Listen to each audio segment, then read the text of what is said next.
If you're anything like me, you've probably taken a look at some of the other personal brands and businesses that are your direct competition in whatever space you're in. Maybe you already have pretty great marketing, but you haven't fully dove into the deep end of video yet. And you're looking at your direct competition and you notice that they haven't started using video either. And that's a really great thing. And let me explain why.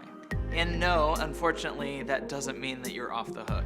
If you're watching this video and you know that your direct competition isn't using video, this is your opportunity. You're listening right now, so listen to my words. When you have this information about how to get started using video in your marketing, and your direct competition is not doing this, this is your chance to get a huge leg up on your competition, to get started and have a huge competitive advantage.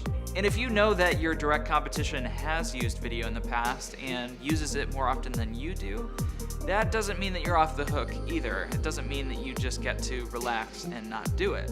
Because there's value in two ways on this street. There's value in being the first to do something. So if you're the first person in the space that you're in to do video, you're gonna have a huge advantage. And it doesn't necessarily have to be perfect at first, but you're going to have an advantage because no one else is doing it. But maybe you're not the first in your space to use video in your marketing. The other option is to do it better than your competition, and this is much more difficult.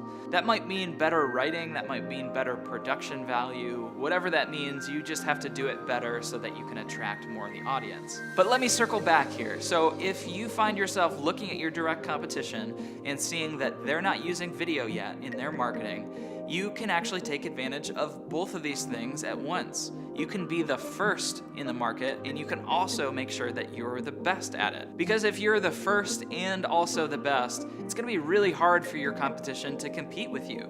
It's gonna be really hard for them to gain the attention of the people in your space. There are so many examples of companies that were the first to do something and they thought that that was enough. They thought that they could relax and take it easy because whatever idea they had, they were the first to the market.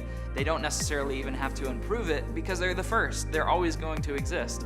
And if you can think of some of those examples, those companies are dying off. Those companies are not innovating, and it shows. So if your goal is to be the very best at making videos in your space, that's a constantly evolving cycle. It's exhausting, it's a ton of work, but it pays off.